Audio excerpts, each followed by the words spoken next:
I'm James Spencer from Basic Brewing Video. After your beer has finished fermenting, it's time to decide how you want to package it. Advanced homebrewers usually move to kegging, but beginners and some holdouts like me rely on bottling to serve their beer.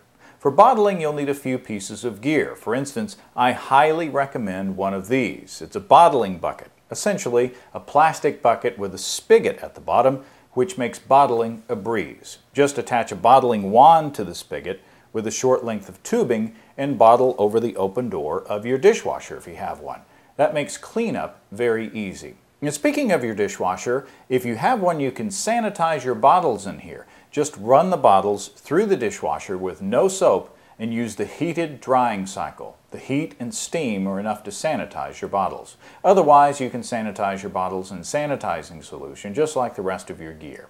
Now, before you put your beer into bottles, you'll need to prime it with a little bit of sugar. The yeast that's in suspension in the beer will eat the sugar and create a little bit of alcohol and some CO2, which will be trapped in the bottle, carbonating your beer. The typical priming rate is 3/4 of a cup of dextrose or corn sugar per 5-gallon batch.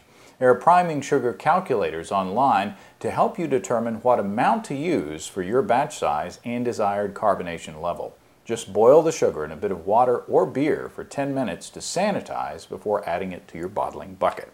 Now, be sure to let your beer finish fermenting and only use the proper amount of priming sugar for your batch size. If there's too much sugar for the yeast to eat, they'll overcarbonate your beer and possibly cause your bottles to burst.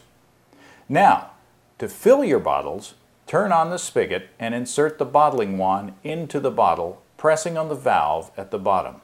When the beer rises to the top of the bottle, remove it from the wand and the level of the beer will fall to the proper headspace.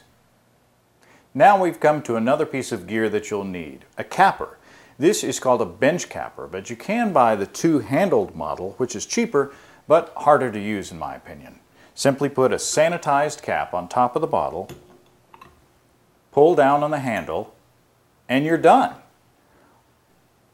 All you have to do is wait a week or so for the yeast to carbonate your beer, and you'll be ready to enjoy your home-brewed masterpiece. Hope that helps. For lots more brewing information, check out byo.com and basicbrewing.com.